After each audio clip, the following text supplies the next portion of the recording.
ہم عید کیسے منائیں؟ بسم اللہ الرحمن الرحیم۔ سب تعریف اللہ ہی کے لیے ہے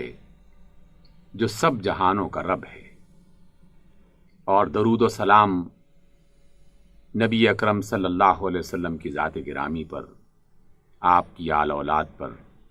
اللہ تعالیٰ کے نیک بندوں پر، اور رسول اللہ صلی اللہ علیہ وسلم کی امت پر۔ رسول اللہ صلی اللہ علیہ وسلم کا فرمان گرامی ہے کہ ہر قوم میں خوشی منانے کا کوئی نہ کوئی دن ہوا کرتا ہے، اور اللہ رب العزت نے ایمان والوں کے لیے، مسلمانوں کے لیے 2 دن خوشی کے مقرر کر دیے ہیں۔ ایک عید الفطر اور دوسرا دن عید الاضحیٰ۔ عید الفطر جو رمضان کے اختتام پر اللہ تعالیٰ کا شکر ادا کرنے کے لیے، اس کی طرف سے نعمتیں اور رحمتیں سمیٹنے کے لیے اللہ رب العزت نے ایمان والوں کے لیے یہ دن لکھا ہے۔ رسول اللہ صلی اللہ علیہ وسلم فرماتے ہیں کہ جب عید کے روز اہل ایمان کسی بھی کھلے میدان میں یا کسی بھی مقام پر جمع ہوتے ہیں تو اس موقع پر اللہ رب العزت اپنے فرشتوں سے پوچھتے ہیں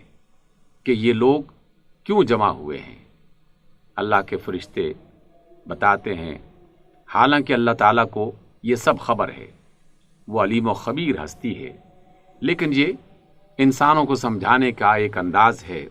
جو رسول اللہ صلی اللہ علیہ وسلم نے ہمیں بتایا ہے اور جس ذریعے سے ہمیں سمجھایا ہے۔ فرشتے جب یہ کہتے ہیں کہ اے اللہ، یہ تیرے وہ بندے ہیں جنہوں نے رمضان کے روزے رکھے، راتوں کو قیام کیا، تیری عبادت کرتے رہے، اور آج یہ مزدوری حاصل کرنے کے لیے ان کھلے میدانوں میں جمع ہوئے ہیں۔ اللہ فرماتے ہیں تو پھر ان کی مزدوری کیا ہونی چاہیے؟ فرشتے بتاتے ہیں کہ ان کی مزدوری یہی ہونی چاہیے کہ جس کی وہ بخشش مانگ رہے ہیں، جو طلب کر رہے ہیں۔ رب ذوالجلال فرماتے ہیں کہ مجھے قسم ہے اپنے جلال کی،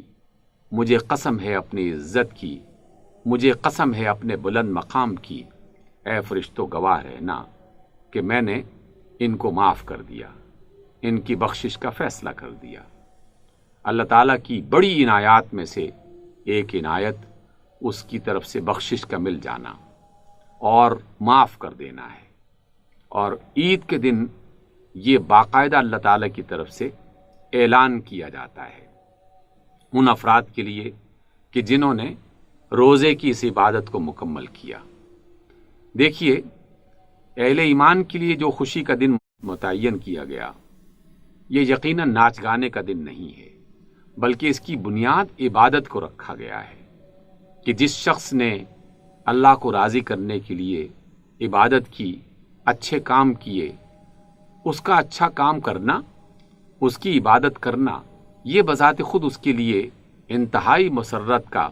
اور خوشی کا سامان بنتا ہے۔ وہ اس بات پر انتہائی خوش ہوتا ہے کہ اس نے اپنے رب کو راضی کرنے کے لیے جو کرنا تھا وہ کام اس نے مکمل کر لیا، اور اس کے عوض میں، اس کے بدلے میں جب اللہ کی طرف سے رحمت مل رہی ہو، بخشش اور معافی مل رہی ہو، تو اس سے زیادہ خوش نصیب انسان اور کون ہو سکتا ہے؟ یہ تو ہے اس کی پہلی اور بنیادی بات کہ عید الفطر یا عید الاضحیٰ در حقیقت اللہ تعالیٰ کی طرف سے رحمتیں حاصل کرنے کا اور بخشش اور معافی حاصل کرنے کا ایک موقع ہے، اور اہل ایمان کے لیے اور مومن کے لیے اس سے زیادہ خوشی کی بات اور کوئی نہیں ہو سکتی۔ لیکن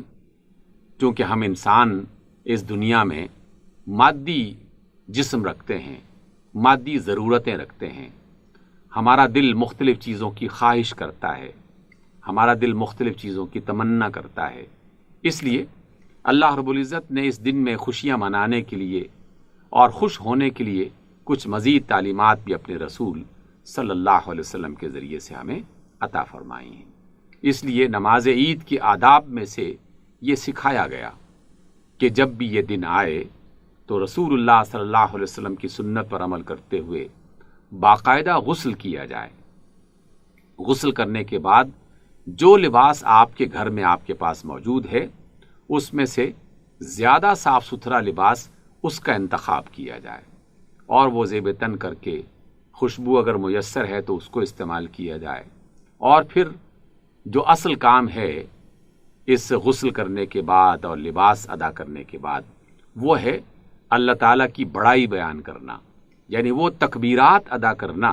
کہ جس میں اللہ تعالیٰ کی عظمتوں کا اظہار کیا جاتا ہے۔ اور اس لیے مسلمان جہاں جہاں بھی وہ موجود ہوتے ہیں وہ باقاعدہ یہ تکبیرات بلند کرتے ہیں، اللہ اکبر، اللہ اکبر، لا الہ الا اللہ، واللہ اکبر، اللہ اکبر، وللہ الحمد۔ وہ ان تکبیرات کو ادا کرتے ہوئے عیدگاہ کی طرف یا جہاں پر بھی نماز ادا کرنا ہو وہ ان میدانوں اور ان مساجد کی طرف رخ کرتے ہیں۔ رسول اللہ صلی اللہ علیہ وسلم کا فرمان گرامی ہے کہ عید کی نمازوں میں نہ صرف مسلم مرد شامل ہوں بلکہ خواتین کو بھی اس میں شامل ہونا چاہیے، بچوں کو بھی اس میں شامل ہونا چاہیے، اور اس میدان میں جہاں وہ جمع ہوں گے اللہ تعالیٰ کی بخشش حاصل کرنے کا یہ موقع ہوگا۔ حتیٰ کہ رسول اللہ صلی اللہ علیہ وسلم کی طرف سے صحیح ترین روایات میں یہ بات بھی ملتی ہے کہ وہ خواتین کہ جنہیں نماز ادا نہیں کرنی ہوتی وہ بھی عیدگاہ میں اور ان میدانوں میں جمع ہو جایا کرتی تھیں، اور رسول اللہ صلی اللہ علیہ وسلم کے فرمان کے مطابق کہ اللہ تعالیٰ کی اس مغفرت اور بخشش میں وہ شریک ہو جایا کرتی تھی۔ لیکن آج کل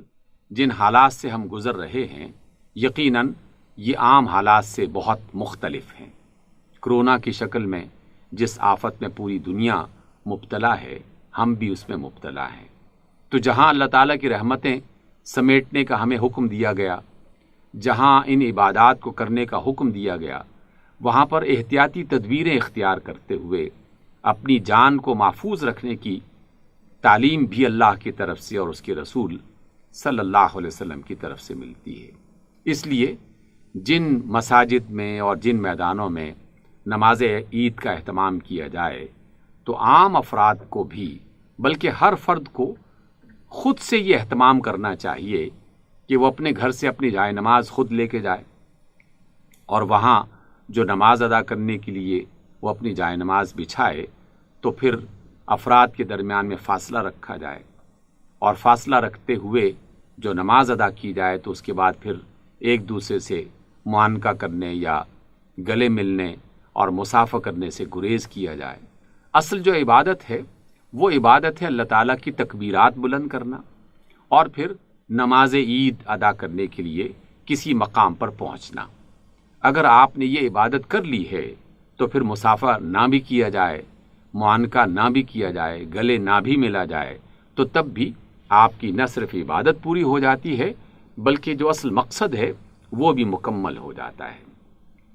البتہ جو بیمار افراد ہیں انہیں چاہیے کہ وہ اپنے گھروں میں رہیں،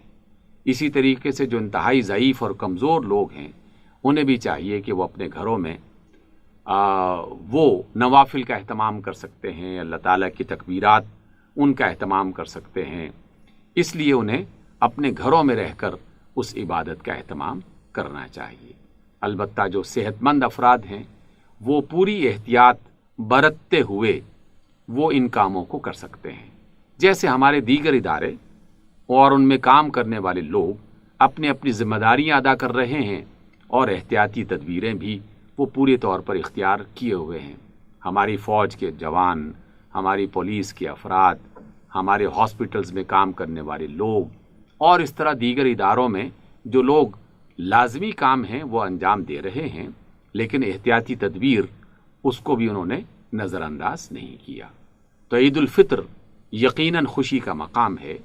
لیکن اسی موقع پر ہمیں اللہ تعالیٰ سے خصوصی طور پر دعا بھی کرنی چاہیے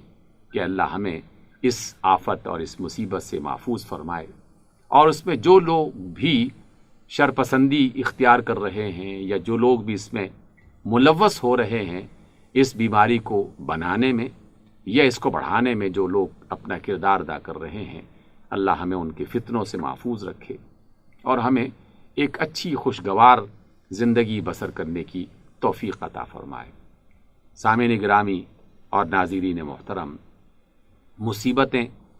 صرف مصیبتیں نہیں ہوتی، بلکہ عقل مند انسانوں کے لیے وہی مصیبتیں سیکھنے کا ذریعہ بن جاتی ہیں، ان کی عادات کو، ان کے طور اطوار کو بہتر بنانے کا ذریعہ بن جاتی ہیں۔ اس لیے اگر اس آفت سے بہت سارے لوگ بیمار ہوئے،